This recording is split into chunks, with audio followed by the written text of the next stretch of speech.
मंडळींनो, आम्ही खूप मेहनत घेऊन ही सगळ्या प्रकारची नवनवीन माहिती आपल्यापर्यंत पोहोचवण्याचा प्रयत्न करीत असतो.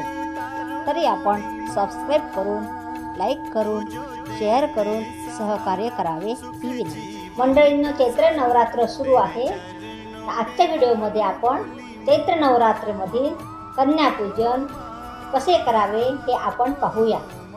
चैत्र महिन्याच्या शुक्ल पक्षाच्या प्रतिपदा तिथीला चैत्र नवरात्रीचा सण साजरा केला जातो.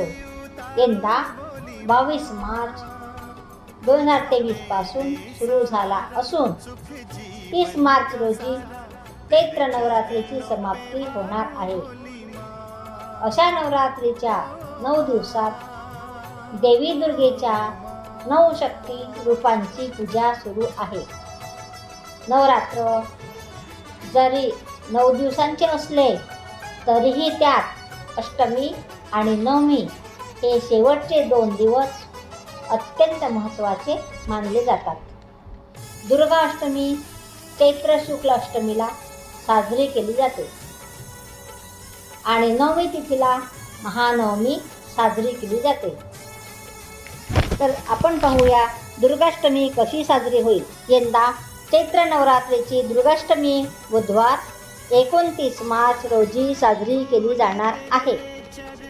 या दिवशी चैत्र महिन्यातील शुक्ल पक्षातील अष्टमी तिथी रात्री 9:06 असणार आहे. महाअष्टमी किंवा दुर्गाष्टमीच्या दिवशी माता महागौरीची पूजा करण्याची परंपरा आहे. माता महागौरी हा माता दुर्गेचा 8वा अवतार किंवा 8वं रूप मानले जाते. महानवमी यंदा चैत्र नवरात्रीची महानवमी गुरुवार 30 मार्च रोजी साजरी केली जाईल. यासोबतच नवरात्रीचे 9 दिवसही संपतील. चैत्र महिन्यातील शुक्ल पक्षातील नवमी तिथी रात्री 11:30 वाजेपर्यंत आहे.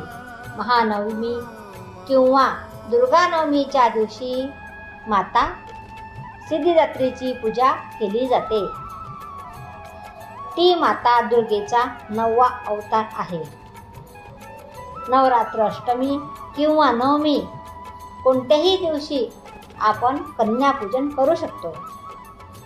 कन्यापूजन करणे हे अत्यंत शुभ मानले जाते. त्यामुळे या दोन्ही दिवशी कन्यापूजन केले जाते. कन्यापूजन करणं म्हणजे देवी दुर्गेचं पूजन करण्यासारखं आहे असंही काही ठिकाणी समजले जाते. मंडळींनो, आपण आता पाहूया कन्यापूजन करताना कोणत्या गोष्टी टाळाव्यात. मुली घरी आल्यानंतर त्यांना थेट जेवायला बसवू नका.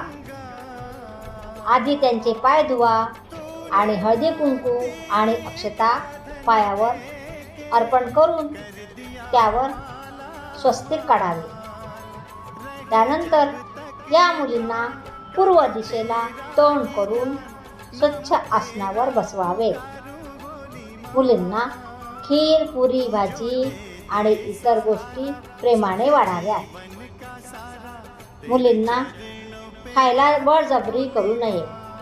त्यांना जमेल तितके सन्मानपूर्वक खाऊ द्यावे हे कायम लक्षात ठेवावे. तर मंडळींनो, आपण आता बघूया कुमारिकांचं जेवण झाल्यावर काय करावे. तर जेवण झाल्यानंतर या मुलींचे पाय पुन्हा एकदा धुवावे. या कुमारिकांना काही वस्तू त्यांना भेट म्हणून द्यावे. त्यामध्ये तुम्ही फळे, नाणी, लाल ओढणी, मिठाई किंवा एखादं भांडं सुद्धा देऊ शकता. तुमची क्षमता नसल्यास तुम्ही यापैकी एखादी गोष्टही देऊ शकता. यानंतर त्यांच्या पायाला हात लावून त्यांचा नमस्कार करा आणि त्यांना आदरापूर्वक